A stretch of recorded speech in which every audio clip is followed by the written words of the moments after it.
இயேசு கிறிஸ்துக்குள் பிரியமானவர்களே, அருமை ஆண்டவர் இயேசு கிறிஸ்துவின் பரிசுத்தமுள்ள திருப்பெயரிலே நல்வாழ்த்துக்கள். வாய்ஸ் ஆஃப் காட், தெய்வத்தின் குரலொளி. தெய்வத்தின் குரலொளி நமக்கு வாழ்வளிக்கின்ற ஒரு குரலொளியாக இருந்து கொண்டிருக்கிறது. ஒவ்வொரு நாளும் அவர் நம்மோடு கூட பேசுகிறவராக, வழி நடத்துகிறவராக, ஆசீர்வதிக்கிறவராக இருக்கிறார். இந்த நாளிலும் ஆண்டவர் தூய ஆவின் வழியாக நம்மோடு கூட பேசுகிற வார்த்தைக்கு ஒப்புக் கொடுக்கலாம். எரேமியா புத்தகம் 20ஆம் அதிகாரம் 11வது வசனத்தை தூய ஆவியானவர் காண்பிக்கிறார். எரேமியா 20ஆம் அதிகாரம் 11வது வசனத்தை தூய ஆவியானவர் காண்பிக்கிறார். ஆண்டவர் வலிமை வாய்ந்த வீரரை போல என்னோடு இருக்கின்றார்.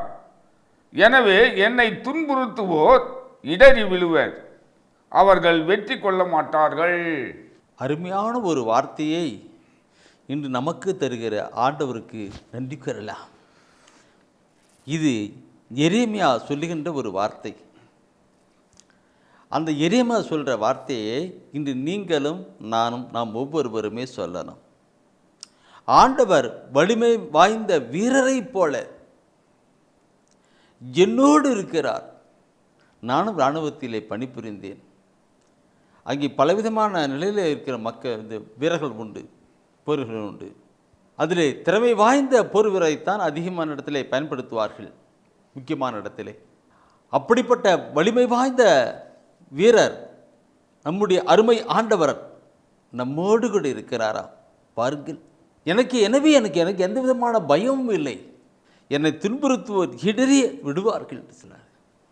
ஆம் பிரியமானவர்களே, நம்முடைய வாழ்க்கையிலே நம்முடைய அருமை ஆண்டவர் போர் வீரராக மட்டுமல்ல, வல்லவராக, நல்லவராக, அற்புதராக, அதிசயமானவராக நம்மோடு கூட இருக்கிறார்.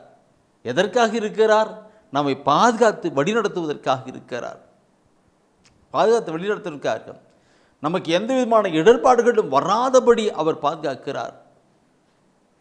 இதை நாம் உள்ளத்திலே உணர்வோம் என்றால் நமக்குள்ளாகவே ஒரு தைரியமும் விவேகம் கடந்து வரும், தைரியம் வரும். இந்த மக்களை பார்க்கிற பொழுது பயந்து போய் கொண்டிருக்கிறார்கள். பயப்படுகிற மனிதர்கள் ஆண்டவரை உணரப்படவில்லை, அந்த வல்லவரை உணரப்படவில்லை, அந்த நல்லவரை உணரப்படவில்லை. அவர் நம்மோடு கூட இருக்கிறார். இந்த எரேமியா 20ஆம் அதிகாரத்திலே நாம் பார்த்தோம் அல்லவா?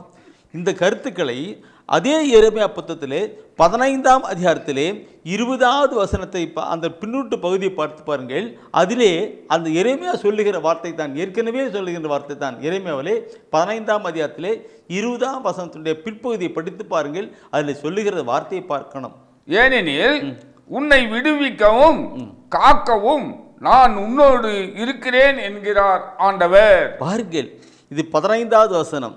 முன்னே பார்த்தது 20வது அதிகாரத்திலே, இது 15ஆம் அதிகாரத்திலே 15ஆம் அதிகாரத்திலே தான் சொல்லி வருகிறார்.